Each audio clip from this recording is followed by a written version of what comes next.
चौतारी post online को नियमित स्तम्भ कुराकानी र भिडियो चौतारीमा आज हाम्रा अतिथि हुनुहुन्छ मिन चम्लागाई।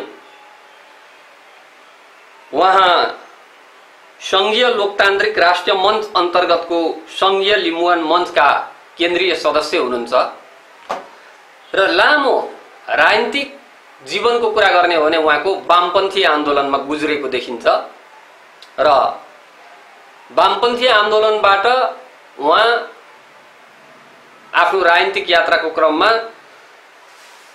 संघीयवादी पार्टी भनिने संघीय लिम्बुवान मञ्चमा अहिले कार्यरत हुनुहुन्छ अथवा राजनीति गर्दै हुनुहुन्छ। आजको विषय हामी उहाँको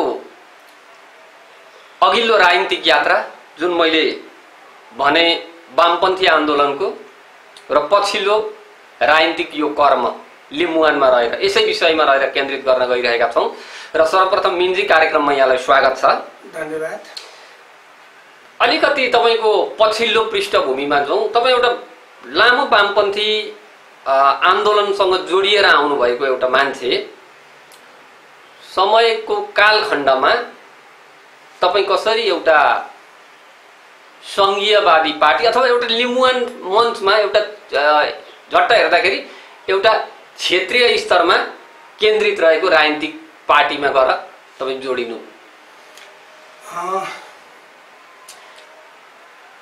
विद्यार्थी जीवनको निरन्तर चल्ने क्रममा 36 सालको आन्दोलनमा विद्यार्थी आन्दोलनमा सहभागी हुँदै जानी नजानी सहभागी हुँदै त्यसभन्दा पछाडि वामपन्थी अथवा कम्युनिस्ट को नाम सुन्न थालियो। सुनेपछि त्यतिखेरका अगुवाई गर्नेहरूले के भन्ने गर्थे भने कम्युनिस्ट भनेको गरिबहरूका निम्ति सर्वहारा शोषित पीडितहरूका निम्ति भन्नु न, सर्वहारा श्रमजीवीको हित गर्ने पार्टी चाहिँ कम्युनिस्ट हो भन्ने अर्थमा अब हाम्रो गाउँको पारिवारिक स्तर भनेको शोषण दमनबाट आजित नै भएका थियौं, लुटिएका थियौं, धुतिएका थियौं। यो अर्थमा गरिबहरूको हितका निम्ति भन्ने आधारमा म विद्यार्थी जीवनदेखि लागे। लाग्दै गर्दा विद्यार्थी संगठनको प्रारम्भिक कमिटीदेखि काम गर्दै आइरहँदा पछिल्लो कालमा यो काकरबिटा गाउँ विकास समिति 46 साल पश्चात भएपछि यहाँ गाउँ कमिटी वडा कमिटीको सचिव 2टा कार्यकाल मेचीनगर, अहिलेको मेचीनगर 7 को त्यतिखेर 12 थियो। त्यसभन्दा पछाडि क्षेत्रीय कमिटी हुँदै अनेक किसिमको जिल्ला कमिटीसम्म पुगिरहँदा यो हाम्रो देशमा त्यतिखेर जनयुद्धको नाममा माओवादीको आन्दोलन चलिरहेको थियो, संघर्ष भइरहेको थियो। त्यो बेलामा मलाई संगठन विस्तार गर्ने क्रममा बाहुनडाँगी जाँदा माओवादी मित्र साथीहरूले के भन्नुभयो भने, मिनजी तपाईलाई हामी राम्ररी चिन्दछौं, तपाई संसदीय फाँटमा गएर कुनै भ्रष्टाचार गर्नु भएको छैन, अन्याय अत्याचार गर्नु भएको छैन, तपाई एमालेमै बस्नुहोस् तर संगठन विस्तारमा नहिँड्नुहोस्, यदि हिँड्नुभयो भने अन्यथा जे पनि हुन सक्छ भनेर उहाँहरूले मलाई धम्क्याउनु भयो। शालीन भाषामा धम्की दिए। धम्की दिए, शालीन भाषामा धम्की दिए भनौं न। त्यो परिस्थिति खतरनाक पनि थियो। सरकार पक्षले पनि कतै माओवादी हो कि भनेर हेर्ने गर्थ्यो। प्रशासनबाट त्यतिखेर टेलिफोनहरू आउँथे घरमा, माओवादी पुराना मान्छेहरू कहाँ छन्, जस्तो राजगढमा अहिले पनि यो अहिले नेकपा भयो, त्यतिखेर एमालेको पार्टी लिस्टमा त्यहाँको संस्थापकको रूपमा लिस्ट छ भन्ने सुन्छु, मेरो पनि नाम। त्यो आधारमा पुराना मान्छेहरू कहाँ छन् भएर बा माओवादीतिर पो तिनीहरू पसे कि भन्ने एउटा शङ्का। सरकार त्यसरी खोजी गर्ने, पुलिसका फोन आउने विभिन्न बाहनामा। अनि यो हुँदै गरेपछि पारिवारिक पनि त अब हाम्रो सबै राजनीतिकमा सचेत नहुन सक्छ। अनि यसो सम्झेँ अब जीवको सुरक्षाका निम्ति कता कता म पनि कोडिन थालेको थिएँ क्या यहाँ। अनि एमालेमा हजुर कता कता भित्र कुडिन थालेको थिएँ। मैले गएँ, जिल्ला कमिटीको अध्यक्ष के अधिकारी हुनुहुन्थ्यो भन्ने किसिमको, मैले पदबाट राजीनामा भनेर राजीनामा टक्काएँ। केही नभइकन राजीनामा टक्काएँ, आनन्दले बसेँ, चुप लागेर। एमालेको अनेक किसिमको जिल्ला कमिटीको सदस्यबाट पनि तपाईँले राजीनामा दिनुभयो? केही भएको थिएन। राजीनामा पदबाट मात्रै राजीनामा दिएँ, म घरैमा बसेँ। त्यतिखेर एमाले नै भनिन्थ्यो, बाहिरबाट उम्लिन्थ्यो। बसिरहँदाखेरि अब विभिन्न अनि तपाईँले त्यतिखेर चाहिँ एमालेको अनेक किसिमको जिल्ला कमिटीको सदस्यबाट चाहिँ किन राजीनामा दिनु पर्यो? किन भन्दाखेरि एमालेलाई त त्यति धेरै त गरेको थिएन नि त। होइन, त्यो उहाँहरूले अब मलाई सुझाव दिएको हो या धम्किएको हो, के गरेको, तपाईँलाई मनोवैज्ञानिक एक ढङ्गको त्रास हो। हजुर। अनि अब त्यो जनयुद्धको नामको क्रान्ति कहाँ पुग्छ त्यो पनि थाहा थिएन। पछि त्यो ठाउँमा आएर ल्यान्डिङ हुन्छ भन्ने कुरा पनि बुझिएको थिएन। अनि त्यो आधारमा मैले अब सङ्गठन विस्तारमा हिँड्नै पर्थ्यो पार्टीको जिम्मेवारी भएपछि। अनि मेरो जीवको सुरक्षा छैन भन्ने महसुस भएपछि मैले ठ्याक्क पदबाट राजीनामा दिएँ। म एमालेको पार्टी सदस्य नै रहेँ। अब मेची नगरको अहिलेको 7 नम्बर वडाको ननी थापा मगर र एकराज पछाडिको म तेस्रो पार्टी सदस्य हुँ, यो काँकरबिटाको त्यो वार्डको चाहिँ है। त्यसरी राजनीति गरिरहँदा अब राजीनामा दिएँ, आइ बसेँ। पछिल्लो खण्डमा अब विभिन्न समस्याहरू आइलागे। के समस्या आइलाग्यो? समस्या भनेको अब व्यावहारिक आदि इत्यादि। त्यति गरिरहँदा त्यो आइलाग्दाखेरि त्यहाँभित्र एउटा के खड्क्यो भने राजनीतिक रूपमा ग्रास लेभलको राजनीतिक रूपमा काम गरिरहँदाको अवस्था र चुप लागेर बसिरहेको अवस्था फरक हुँदो रहेछ। किनभने राजनीतिक कुरा त गरिन्छ नि त वरपर जाँदा पनि। त्यतिखेर चाहिँ कुनै पार्टीसँग आबद्ध नभएर स्वतन्त्र बसिरहँदा आबद्ध छ तर सक्रिय छैन, त्यो अवस्थामा यसो सम्झेँ, मलाई लागेको है राजनीतिकमा के थोरै सुझबुझ भएको मान्छे चटक्क छोड्दाखेरि दासीको पनि दासी बन्नु पर्दो रहेछ भन्ने बुझाइ भयो मेरो। यो ठिक हो या गलत हो म जान्दिनँ। अब के गर्ने त भनेपछि मलाई अचानक लिम्बुवानको केन्द्रीय उपाध्यक्ष ज्ञानुहान इम्बुङसँग भेट भयो। होइन, अब तपाईँलाई मैले अलिकति क्रस गरेँ। त्यतिखेर यो जनआन्दोलन जुन चलेको थियो नि, यो सिद्धिएको थियो? होइन, त्यो मैले राजनीतिक भनौँ न 63-64मा जनआन्दोलन भयो, माओवादी पनि 62-63मा खुल्ला अवस्थामा आइसके पछाडि चाहिँ म त्यो संघीय लोकतन्त्र राष्ट्रिय मञ्चमा आबद्ध भएको। अब यो म 63-64 पछाडिको कुरा गर्दैछु। अनि तपाईँ चुप लागेर त एमालेमै हुनुहुन्थ्यो नि, किन चाहिँ अनि तपाईँ फेरि यताउता गरिराख्नु परेको थियो र? होइन, तपाईँ एमालेको पार्टी सदस्य त हुनुहुन्थ्यो नि। मलाई त्यतिखेर के बुझेँ भने कम्युनिस्ट पार्टीको जुन दर्शन सिद्धान्त र आदर्श थियो त्यो संसदीय फाँटमा जाने नेतृत्व त्योबाट विचलित भयो। जनताको साँच्चै देश र जनताको काम गर्दैन भन्ने। अब एउटा प्रश्न है तपाईँलाई, तपाईँ आफू चाहिँ माओवादीले धम्किएका भरमा आफूले त्यत्रो एउटा राजनीतिक यात्रा पार गर्दै आएको किसान सङ्गठनको चाहिँ पदबाट तपाईँ आफू राजीनामा दिने होइन? अनि तपाईँ चाहिँ पछि गएर चाहिँ फेरि त्यो पार्टीले के यो गरेन त्यो गरेन भन्न त अलिक अप्ठ्यारो भयो नि त। तपाईँले पनि त जिम्मेवारी त वहन गर्नु भएन नि त डरले गर्दा। के अर्थ छ? माओवादीले धम्क्याइएको अर्थ मैले लगाएको छैन। त्यहाँ उनीहरूले सम्मानसहित अघि मैले त्यही त शिष्ट भाषामा धम्क्याए म भन्दै छु त। उनीहरूले मलाई के भने चिनेकै साथीहरू थिए, हिजो एमालेमा काम गरेकै साथीहरू, नाम नलिउँ। उहाँहरूले सम्मानपूर्वक तपाईँलाई राम्ररी चिन्दछौँ, तपाईँ सङ्गठन विस्तारमा नहिँड्नु। त्यही त सभ्य ढङ्गले धम्क्याए।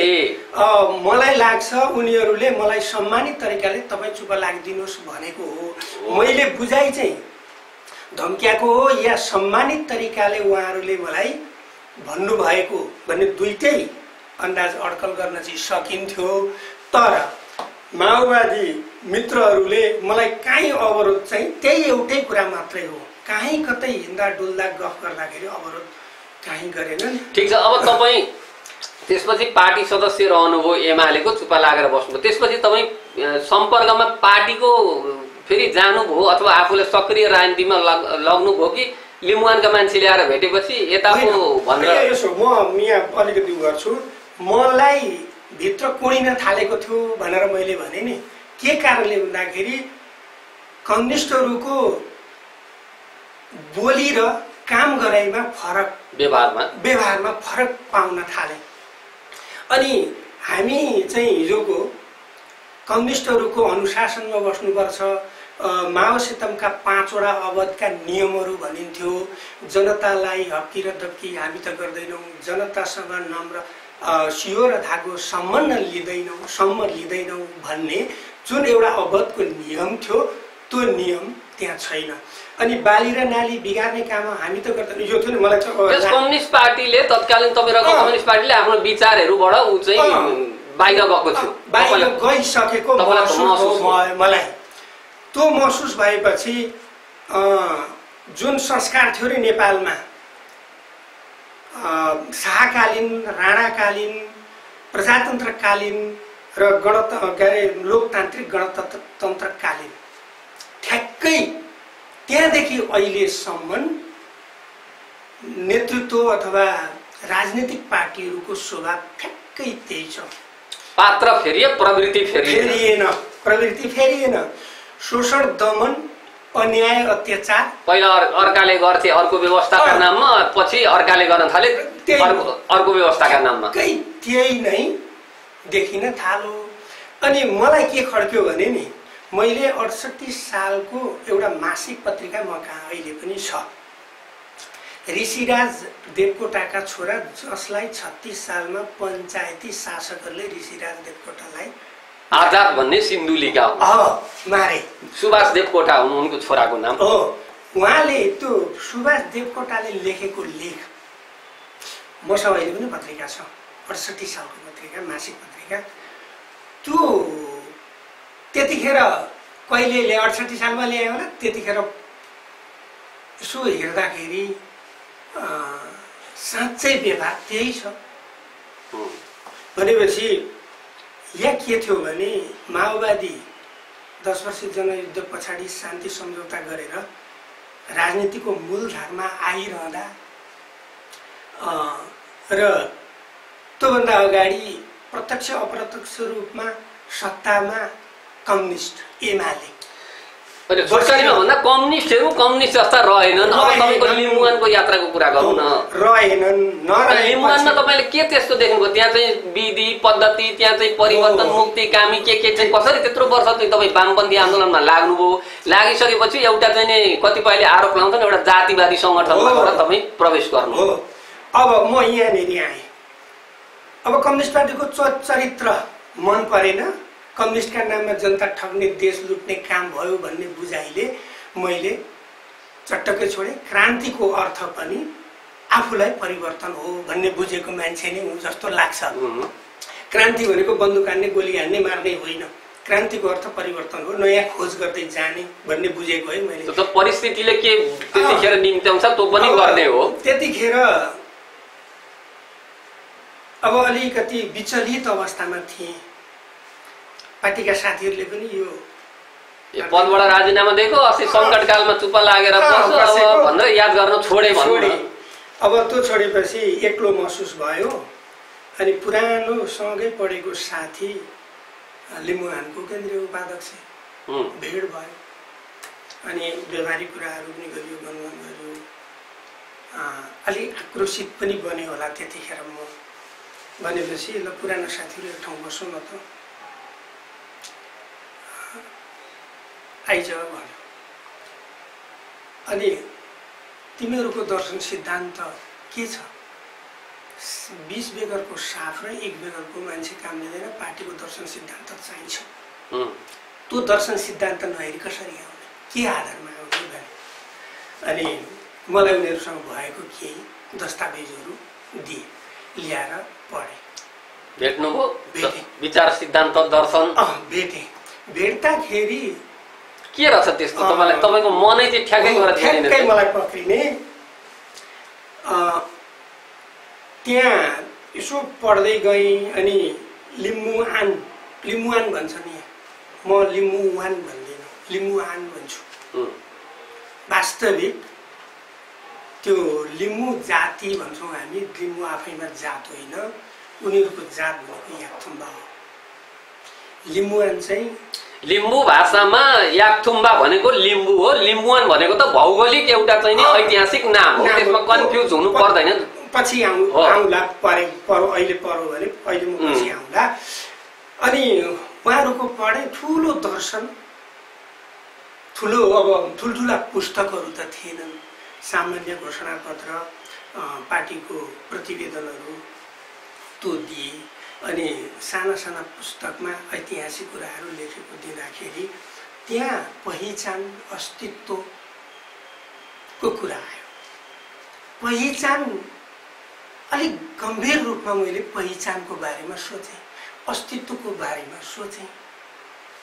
अनि मैले के महसुस गरेँ भने म मिनप्रसाद चम्लागाई अहिले भन्दा बाहुन बनिन्छ, मलाई कसैले त याकथुम्बा बन, तँलाई करोडौँ सम्पत्ति दिन्छु, अरबौँ दिन्छु भनौँ भने म स्वीकार्न सक्छु? सक्दिनँ, किनभने मेरो खस बाहुनको पहिचान छ नि। त्यो पहिचान दुःखै पाए पनि पैसा अथवा भौतिक सुविधामा बहन नसकिने रहेछ पहिचान। म यो टोपी, नेपालीको टोपी, ढाका टोपी, यो एउटा पहिचान हो। दसैँमा टिको लाउने एउटा पहिचान। त्यो त विभिन्न जात जाति भाषा भाषी छन्, टोपी पनि होइन। मधेसतिर चाहिँ आफ्नै पहिचान छ, पहाडतिर हिमालतिर त्यो आफ्नो आफ्नो ठाउँमा छ। कुनै न कुनै रूपले समग्रमा आफ्नो परिचय हुन्छ भनौँ न। यसरी आउँदैछु म। पहिचान म गुमाउन चाहदिनँ, अस्तित्व गुमाउन चाहदिनँ। त्यस कारणले यो हाम्रो विविध जातिहरू भएको 100 अहिले त 125-26वटा भाषा र जातिहरू प्रमाणित भइसकेको छ। 122-23 जाति त सूचीकृत नै भइसक्यो। अब अहिले कति त लोप हुने अवस्थामा छन् भने यो भूगोलमा नेपालको एउटा निश्चित रेखाभित्रको देशमा यो विविध जाति अथवा लिम्बुवानले बोकेको जुन विचार हो, जुन खालको उनीहरूको दर्शन हो, त तपाईँलाई ठिक लाग्यो भनौँ न। ठिक लाग्यो। अब यो अवस्थामा सबैले सबैको पहिचान र अस्तित्व स्वीकार्न सक्ने सिद्धान्त चाहिँ कहाँ छ त भन्दाखेरि मैले सङ्घीय लोकतान्त्रिक राष्ट्रियमा, सङ्घीय लिम्बुवान मञ्चमा अलिक बढी छ। मार्क्सवाद र लेनिनवादमा भन्दा पनि बढी छ भन्ने कुरा मैले तपाईँलाई फेरि दोहोऱ्याएँ। मार्क्सवाद र लेनिनवादमा भन्दा बढी पनि मानिसहरूको उत्पीडनको विरुद्धमा, शोषण दमनको विरुद्धमा, समानताको पक्षमा होइन, त्यसरी अवसरको पक्षमा चाहिँ तपाईँले लिम्बुवानमा भेट्नु? लिम्बुवानमा भेटेँ। लिम्बुवानको 3वटा शब्दले पहिचान, अस्तित्व र पूर्ण समानुपातिक। यहाँ अहिले समानुपातिक मात्रै छ, संविधानमा छ उल्लेख समानुपातिक, तर पूर्ण समानुपातिक छैन। समानुपातिक मात्रै छ, पूर्ण पुरा भएको छैन। अब मैले बुझेको गलत हुन सक्ला, नजानेको हुन सक्ला। समानुपातिकको अर्थ चाहिँ के? जसले प्रतिस्पर्धामा जान सक्दैन त्यसलाई पनि राज्यको मूलधारमा प्रतिनिधित्व गराउने अर्थ होला जस्तो लाग्छ पूर्ण समानुपातिकको। यहाँ जस्तो मेचे भए, धिमाल भए, राउटे भए, लेप्चा भए, यिनीहरू प्रतिस्पर्धामा आउन सक्दैन।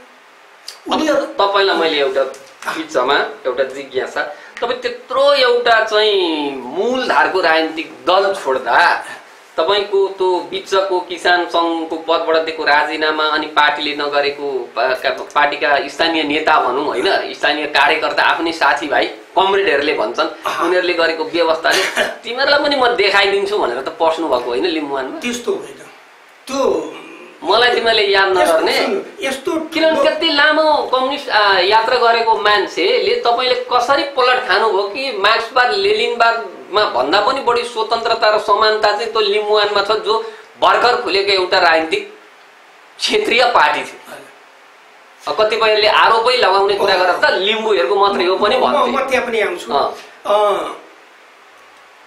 यो त्यत्रो ठुलो विशाल 6 सालमा स्थापना भएर 70 सालमा लगभग 2/3 ल्याएको मलाई आएको पार्टी त 63-64 मा जन्मेको, अहिले 10 देखि 15 वर्षको दौडान हुँदैछ।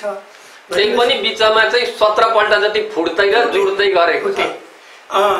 अब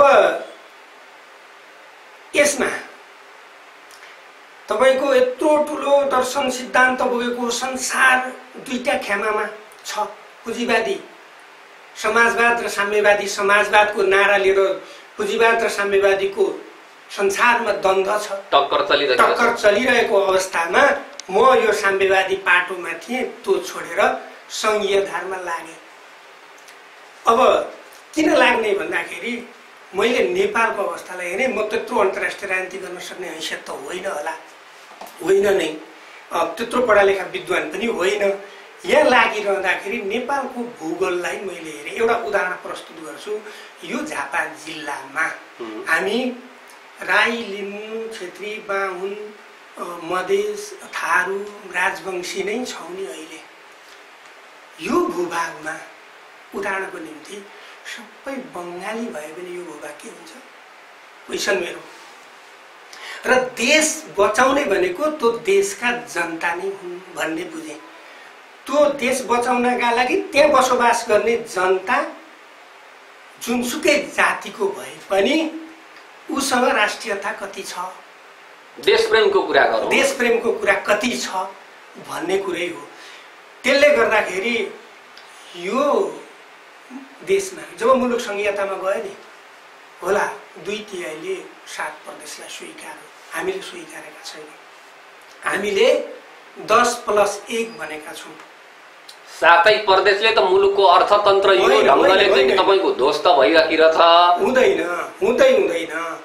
तपाईँको हाम्रो भन्दा सानो देश स्विजरल्यान्ड 32 वटा सङ्घ छ, त्यहाँ पहिचानकै आधारमा छ। बेलायतका कुराहरू 4 वटा सङ्घ छन्, स्कटल्यान्ड, आयरल्यान्ड। आर्थिक वृद्धि दर पनि त छ नि त। यो सङ्घको अर्थ ठुला राजनीतिका ठुला राष्ट्रिय नेताहरूले के अर्थ लाउनुहुन्छ, यो भनेको शक्ति विकेन्द्रीकरण मात्रै हो भन्ने बुझाइयो मेरो र हाम्रो पार्टीको पनि।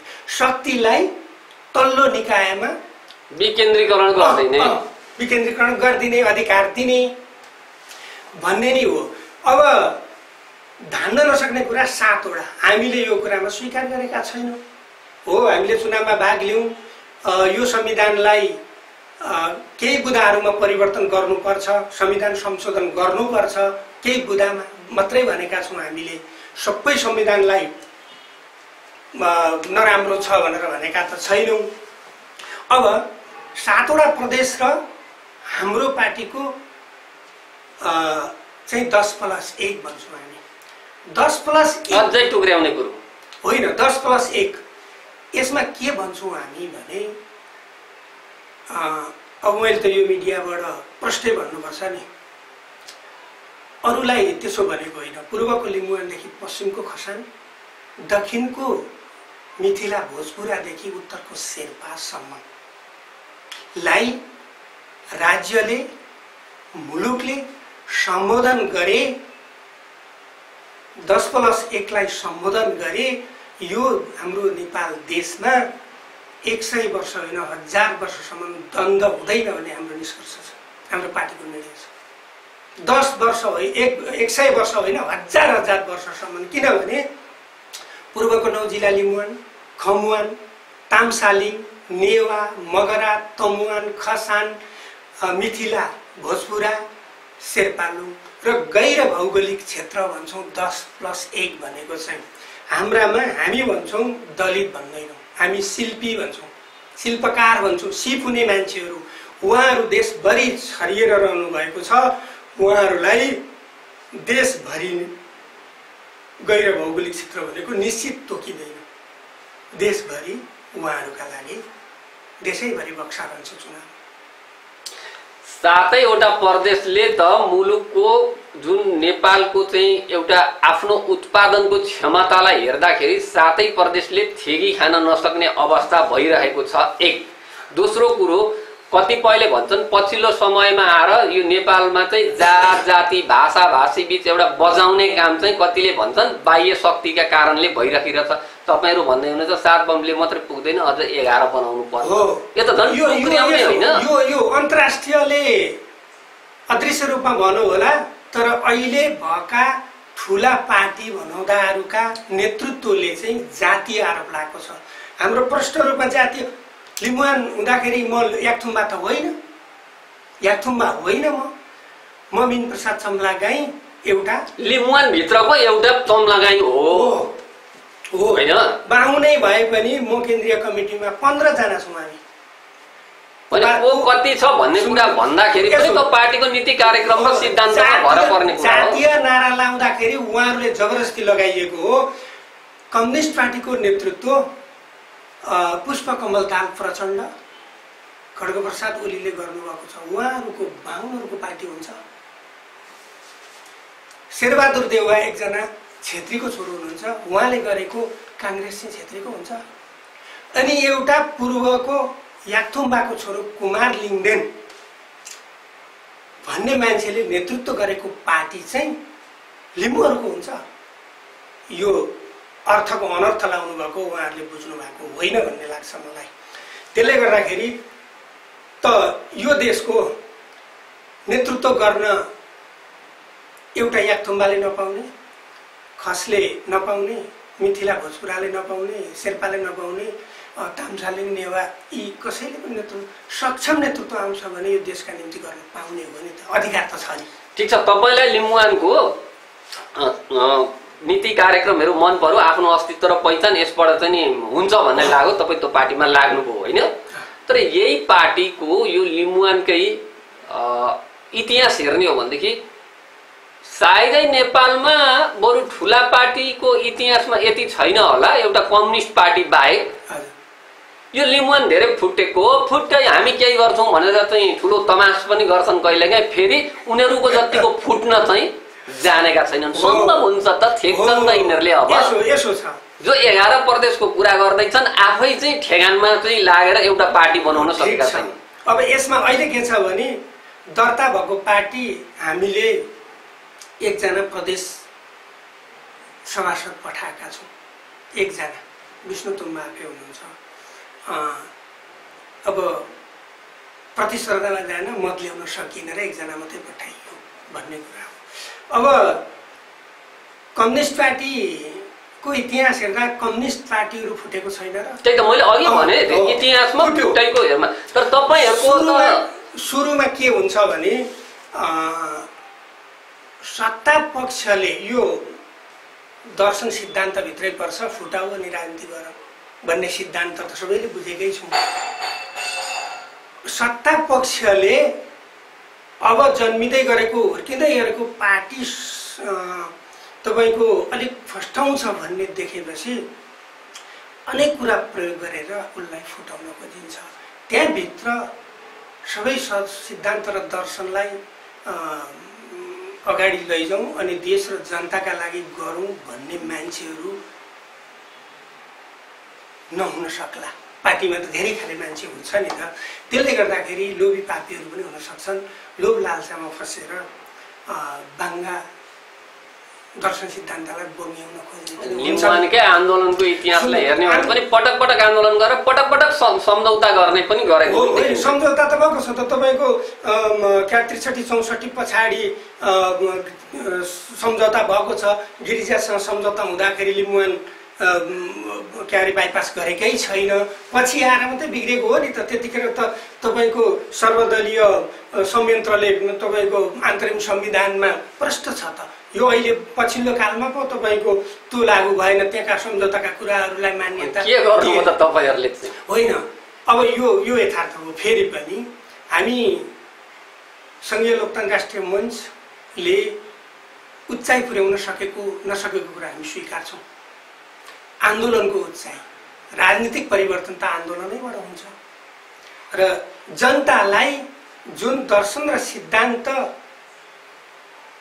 अलिक बुझाउन कम भएकै हो भन्ने यो अहिले पनि आम मान्छेलाई के छ भने लिम्बुवान भनेको चाहिँ भौगोलिक ऐतिहासिक यसको पक्ष भन्दा पनि यो सबै लिम्बूहरूको मात्रै हो है, यो लिम्बूको मात्रै हो। तपाईँले अघि भन्नुभयो नि जस्तो एक्ज्याक्ट भन्दाखेरि याकथुम्बा भन्ने एउटा जाति हो जो अहिले आफूलाई लिम्बू भनिरहेका छन्, त्यहाँ पनि कन्फ्युज छ नि। याकथुम्बा भनेको एउटा जाति हो जो लिम्बुवान भित्र बस्थ्यो। लिम्बुवान आफैमा भौगोलिक र भूमिपुत्र हो। त्यही त, त्यसले गर्दा यो लिम्बुवान भित्र त हरेक जो मान्छे बस्छन्, जस्तो झापामा बस्ने झापाली भनिहाल्छ सबै लिम्बुवानी होइन। यो कुरो पनि तपाईँले चिर्न सक्नु भएन र मान्छेलाई पनि एउटा के छ भने कुरो स्वीकारेको, त्यो झन्डा देख्ने बित्तिकै मान्छे देख्ने बित्तिकै यो लिम्बूको पार्टी हो भनिदिन्छ। अब यही कुरो मैले अघि स्वीकारेँ।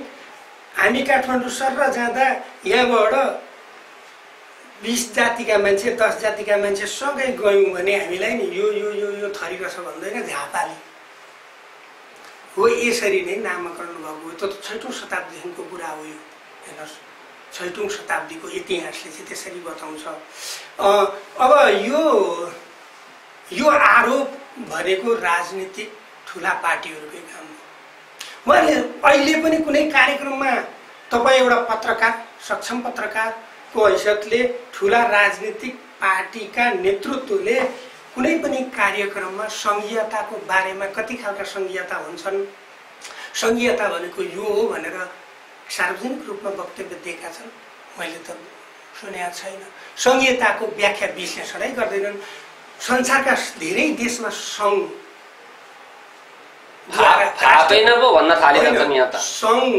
आधारमा राष्ट्रहरू सञ्चालित छन्, धेरै राष्ट्रहरू। अब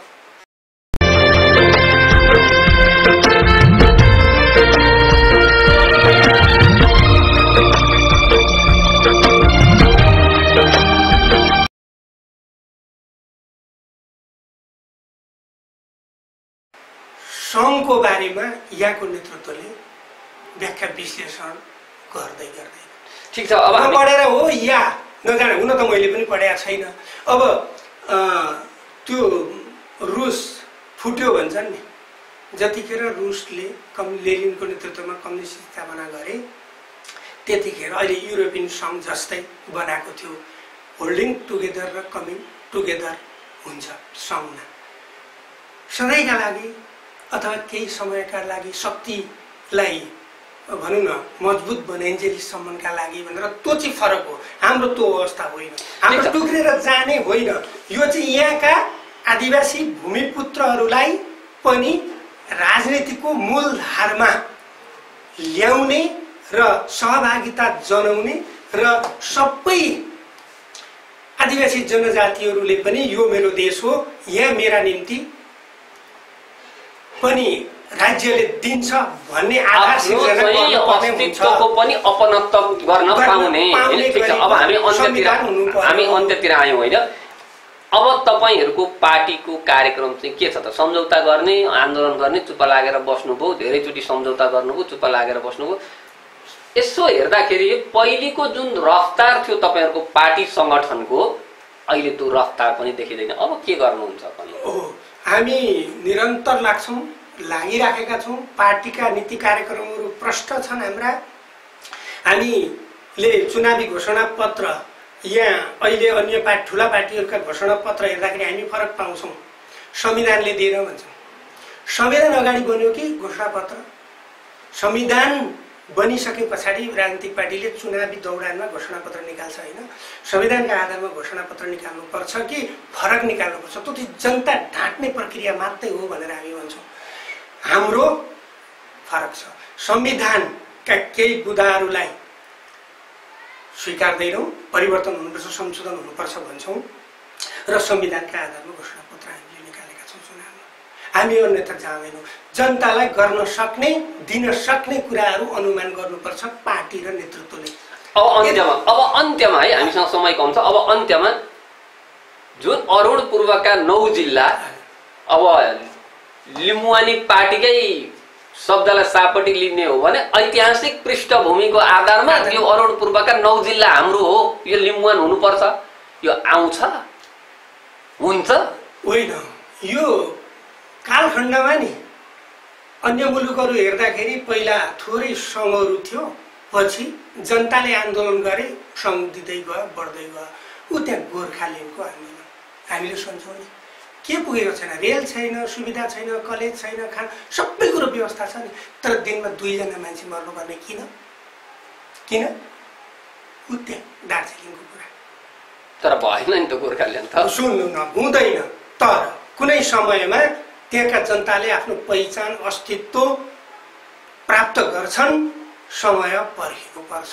राजनीति भनेको 1 घण्टा 2 घण्टाको समय होइन, इतिहास हो। यो पूर्वको 9 जिल्ला लगायत हामीले अहिले 7वटा प्रदेशमा 7वटै पार्टी अफिस प्रदेश स्तरका खोलिसकेका छौँ। खसानमा पनि हाम्रो कमिटी छ, मधेसमा पनि छ, थारूहटमा पनि छ, सबै ठाउँ 7वटा प्रदेशमा पार्टी अफिस खोलेर हामी सङ्गठन विस्तार गर्ने कुरामा लागेका छौँ। केन्द्रीय कमिटीमा खसानबाट प्रेमबहादुर खाती हुनुहुन्छ। खाती भनेको चाहिँ अब हामीले यहाँ सम्झे जस्तो होइन, उहाँ क्षेत्री खाती हुनुहुन्छ। भनेपछि मधेसबाट हुनुहुन्छ, उतो सुनसरी अहिलेको धरानको नगर कमिटीको अध्यक्ष मुस्लिम हुनुहुन्छ। उहाँले त्यो विजयपुरमा ठुलो आन्दोलनको नेतृत्व गर्नुभयो। त्यहाँ राज्यले चाहिँ खानेपानीको निकै योजना गर्नुभयो। यो ऐतिहासिकलाई विस्थापित नगरौँ, त्यही ठाउँ हुनुपर्छ। अब कार्यक्रमको अन्त्यमा तपाईँलाई मैले एउटा प्रश्न गरेँ। तपाईँ स्वयं पनि मेचीनगरवासी हुनुहुन्छ, एउटा राजनीतिक पार्टीको नेता पनि हुनुहुन्छ। मेचीनगरवासी, मेचीनगरको एउटा नागरिक भएकोले मेची नगरपालिकाले जो जनप्रतिनिधिहरू गइकन नगरपालिकामा जनप्रतिनिधिहरूको उपस्थिति भइकन अहिलेसम्म भए गरेका जनताका काम अथवा नगरका कामहरूलाई तपाईँहरूको पार्टीले कसरी मूल्याङ्कन गरेको छ? हामीले पटक्कै जनताको निम्ति काम गरेका छैनन्, नितान्त आफ्नो स्वार्थका लागि मात्रै गरेका छन् भन्ने हाम्रो पार्टीको निष्कर्ष छैन। हो र अपवादमा टक्क टुक्क कतै देखिन्छ होला। जुन योजना छ, जुन विकास निर्माणका योजनाहरू त्यहाँ भ्रष्टाचारै छ, अनियमितताै छ। शुद्ध तरिकाले जनताका लागि गरौँ, त्यो मेरो पनि हो, त्यसको उपयोग मैले पनि गर्न पाउँछु भन्ने कुनै पनि अहिले जनप्रतिनिधिको सोच छैन, पटक्कै छैन। उहाँहरू त भन्नुहुन्छ हामीले धेरै थोक गरिसकेका छौँ। कसरी गर्नुभयो? मैले उदाहरण दिउँ है।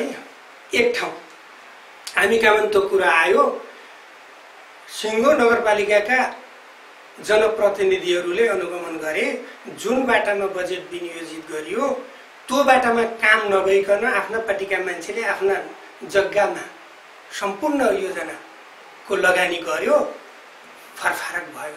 हामीले हेऱ्यौँ, अब गयौँ, अनुगमन गऱ्यौँ, तपाईँहरूको आँखा र हाम्रा फरक। विनियोजित जुन बाटामा बजेट विनियोजित गरिन्छ त्यही बाटामा इस्टिमेट गर्नुपर्ने नि कर्मचारी पनि त्यही प्रकृतिका त्यहाँ गरिएन, गरिएको नभएका छन्। 50,000 को होस्, लाखको होस्, 2 लाखको होस्, गर्नु त पर्छ। त्यो त परिषदले निर्णय गरेको कुरा हो नि। त्यति सम्मलाई राम्ररी नहेर्ने जनप्रतिनिधिले जनताका लागि गर्यौँ भनेर किन भन्ने? मतदान जनताको सदुपयोग भयो कि दुरुपयोग भयो?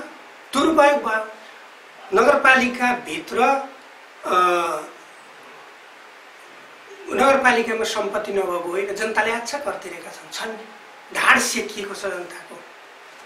अप्रत्यक्ष कर र प्रत्यक्ष कर हुन्छ। प्रत्यक्ष कर मात्रै जनताले देख्छ, अप्रत्यक्ष कर त देख्दैन, जनताले देख्छ। तपाईँले प्रत्येक गाँसमा भनौँ न, प्रत्येक छाकमा तपाईँ 50 रुपियाँको खानुहुन्छ भने नि 30 रुपियाँ कर तिर्दै हुनुहुन्छ। अहिले तिरेका छौँ नि हामीले। मर मसला, नुन, तेल, चामल सबैमा कर तिरेका छौँ नि। अप्रत्यक्ष करले मात्रै नै देशलाई नि पैसा हुन्छ भन्नुहोस् न। भनेको तपाईँको पार्टीको आधिकारिक धारणा भनौँ या तपाईँले हेरिरहनु भएको र आफू स्वयं बसिरहनु भएको मेची नगरपालिकामा रहेका जनप्रतिनिधिले नागरिकले दिएको मतलाई सदुपयोग गरेनन्, दुरुपयोग गरे नि भन्ने हो। दुरुपयोग गरे, सदुपयोग गरेन। हुन्छ, कार्यक्रममा आफ्नो महत्त्वपूर्ण विचार राखिदिनु भएकोमा तपाईँलाई धेरै धेरै धन्यवाद छ। यहाँलाई पनि धन्यवाद। लगायत यो चौतारी पोस्ट अनलाइन खबरको तपाईँ एउटा जिम्मेवार व्यक्तिको हैसियतले मलाई यो कार्यक्रममा सहभागिता गराएर मलाई र मेरो पार्टीको धारणा व्यक्त गर्ने अवसर दिनुभएकोमा यहाँलाई पनि धन्यवाद।